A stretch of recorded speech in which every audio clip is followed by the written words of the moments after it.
Bonjour Rudy, Bonjour, tu es à quelle position chez Ninebot et Segway? je suis directeur de la filiale française de Segway Ninebot. D'accord. Et alors c'est toi qui as créé, je crois, la filiale française il y a un an et demi, 2 ans?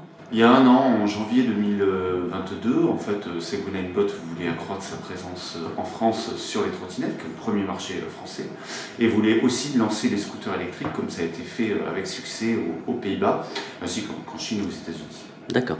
Et alors sur le stand de Lyon, tu as plein de véhicules différents. Qu'est-ce qui se passe chez Segway là, qui sont plutôt connus pour les gyropodes? Alors déjà sur la partie trottinette, on a exposé les dernières nouveautés, donc une gamme qui s'élargit pour pouvoir cibler l'ensemble des utilisateurs, c'est-à-dire des enfants jusqu'aussi aux adultes de 329 à 2990 euros. Et ensuite sur la partie scooter, donc on a lancé les 50 cm3 électriques. Et en fait le siège s'est aperçu qu'en France et en Espagne, il y avait une forte demande de 125 cm3 électriques et donc a décidé de nous accompagner et de lancer cette année un 125 qui sortira donc à la fin mai. D'accord. Alors comment il s'appelle ce 125? Alors on aime bien compliquer les noms, le 125 va s'appeler le E300 SE, SE pour une édition spéciale, puisqu'il sera disponible qu'en noir au lancement, et c'est vraiment, encore une fois, pour les deux pays, la France et l'Espagne. Donc encore une fois, Segway Ninebot s'adapte à ses utilisateurs, à ses demandes, et aussi à ce que nous on peut remonter du terrain. D'accord. Alors qu'est-ce qu'il a comme particularité ce nouveau scooter et comment vous, Segway Ninebot, a abordé le marché du scooter? Alors, on l'a abordé sous l'angle de la connectivité et de la qualité. Qualité, parce que ça fait partie de notre ADN. Tu rappelais que le gyropode, donc, a été créé en 99, il y a plus de 10 000 euros, en fait est un objet connecté qui a duré pendant 15-20 ans. Et donc, on tient à ce qu'à la fois sur les trottinettes et à la fois sur les scooters, on ait une qualité irréprochable. Bien sûr, il y a toujours des problèmes, mais on est là, on a créé dans la filiale une responsable SAV et on fait attention à l'ensemble des problèmes. Deuxièmement, donc la connectivité est embarquée puisqu'on a une carte SIM, une eSIM à l'intérieur qui permet grâce à l'application Segway Ninebot de pouvoir personnaliser son scooter, notamment par exemple définir comment mettre la marche arrière sur le scooter, le son des clignotants, mais aussi de pouvoir géolocaliser et d'avoir des alertes en temps réel si jamais on essaie de nous voler le scooter ou si jamais il y a des mises à jour à faire. Et aussi faire un sanity check de savoir s'il y a des problèmes en cours ou non. Voilà, donc ça c'est le premier volet. Le deuxième, on va dire, après la qualité et la connectivité, c'est l'innovation. L'innovation, ça a été l'apport de l'ABS sur le 50 cm3 électrique. Et là, donc, sur le 125, on continue à mettre l'ABS. On va rajouter le traction control system parce que le problème dans les 125 cm3 électriques puissants comme le nôtre, c'est que souvent ils peuvent un peu facilement déraper. Donc en fait, on rajoute ce système qui est normalement utilisé sur les voitures pour mieux gérer cette partie conduite. Et enfin, la partie tarifaire, puisque on a un véhicule qui est puissant, 2 secondes 89 pour aller de 0 à 50 km/h, et on l'aborde à un prix de 4 790 euros pour 2 batteries, avec la possibilité de rajouter une troisième. Donc, parler d'innovation, ce que j'ai oublié, c'est qu'on peut rajouter, stocker 2 casques sous la selle sur nos 50 cm3, on augmente la place sur le coffre, puisqu'on passe à 34 litres sous la selle sur notre 125 cm3, et la possibilité de rajouter une troisième batterie. C'est rare dans les électriques de mettre la batterie dans le plancher pour avoir un centre de gravité bas et d'avoir de la place sur la selle.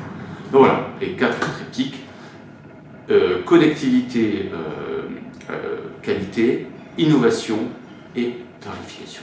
D'accord. Alors j'ai vu sur le stand là les batteries qui se coulissent l'une devant l'autre. C'est assez étonnant. Donc est-ce que du coup la position n'est pas trop élevée par rapport à un scooter normal, je dirais? Non, parce que en fait, si on regarde le scooter, les batteries vont un peu en dessous, je sais pas comment dire. Sur le plancher, oui. Voilà, sous le plancher.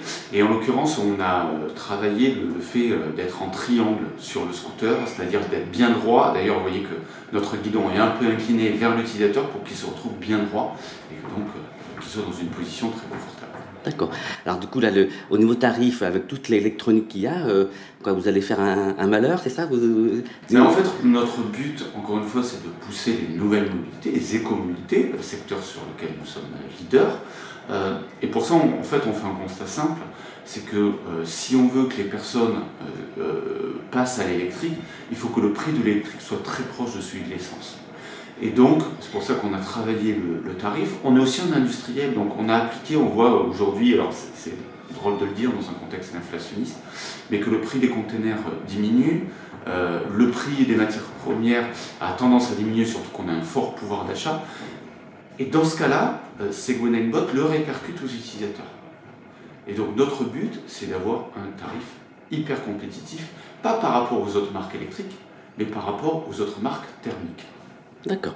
Et alors là, tu dis distribution fin mai, donc est-ce que tu as déjà tout un réseau déjà de constitué et on va pouvoir le trouver partout en France ou non? Alors déjà, on est très content et on les remercie puisque l'ensemble de nos revendeurs sur les 50 cm3 vont basculer, ont re-signé avec nous sur l'année 2023. Donc c'est plus de 70 revendeurs, donc plus de 80 points de vente partout en France. Je vous invite à regarder notre carte sur notre site internet fr-fr.segway.com et l'ensemble de nos revendeurs. Et en plus de ça, donc on est en train de cibler de nouveaux revendeurs. Donc on vient de signer deux à la suite du salon. Mais tous les revendeurs existants se sont engagés sur le 125. On a eu des avis très positifs. Mais surtout, ça va nous permettre de cibler des zones un peu plus reculées, un peu plus rurales, sur lequel finalement le 50 cm3 était trop juste pour ces trajets-là, parce qu'il fallait aller au-delà de 45 km/h. Donc on va pouvoir augmenter ce réseau et on est en bonne voie. L'objectif est d'avoir au moins 100 points de vente actifs sur toute la France. Ok, bah c'est une belle ambition. Et est-ce que tu as déjà un retour des revendeurs justement sur le E300? Oui, alors déjà ils sont agréablement surpris par le prix. Ensuite, par les qualités, effectivement, ce moteur de 10 000 watts en puissance pic avec cette accélération, encore une fois, 2 secondes 89 pour aller 0 à 50 km/h, c'est assez bluffant et une vitesse max de 105 km/h. Donc c'est pour ça que les avis sont très positifs. Ça va leur permettre, encore une fois, de basculer les personnes qui hésitaient entre du thermique et de l'électrique, voire aussi de proposer une solution que nous n'avions pas aujourd'hui, de dire à tous les urbains, si vous voulez partir le week-end, faire 20-30 km, pouvoir prendre soit des périphériques, soit une portion d'autoroute, ben maintenant vous pouvez. Donc les retours sont très bons. Et puis encore une fois, ils ont vu la qualité de nos produits sur l'année 2022. C'est bien. On n'a pas eu trop de mal à les convaincre. Et alors je crois que Ninebot est très attentif aussi au marché. C'est-à-dire que Ninebot vient voir, consulter les revendeurs et avoir des retours. Est-ce que c'est toujours le cas, oui ou non? C'est toujours le cas. Nous allons avoir notre siège qui vient à la fin de la semaine pour visiter un certain nombre de revendeurs pour avoir leur retour sur nos produits, mais aussi savoir ce qu'ils attendent. Ça a été le cas aussi en décembre où cette fois-ci c'était le siège côté trottinette qui allait visiter les points de vente pour s'adresser aux vendeurs de nos revendeurs, pour savoir aussi quels étaient nos points forts, nos points faibles et comment faire évoluer la gamme. On est très attentif à ce qui se passe sur le terrain. C'est le terrain qui fait l'offre, ce n'est pas Ninebot qui l'a créé. D'accord. Écoute, c'est bien. Alors j'ai vu aussi une particularité du E300, c'est qu'il a des amortisseurs à gaz, c'est ça aussi, il me semble? Oui, alors c'est de l'azote pressurisé, donc en partenariat avec Jijuan, qui est le spécialiste là-dessus. On a des amortisseurs hydrauliques également, donc ça participe à toute la partie confort dont on se parlait tout à l'heure. D'accord, écoute, merci beaucoup. Et puis beau succès au E300, le nouvelle arrivée en scooter alors. Très bien, merci beaucoup. Donc précommande fin avril. D'accord. Chez tous nos vendeurs. Et on a un prix spécial si on précommande ou non? Ou c'est 4 799, quoi qu'il arrive? On a un prix agressif, donc on est en train d'étudier les choses. Bon, ok. Je vous tiendrai au courant. D'accord. Merci beaucoup en tout cas. À plus tard. Au revoir.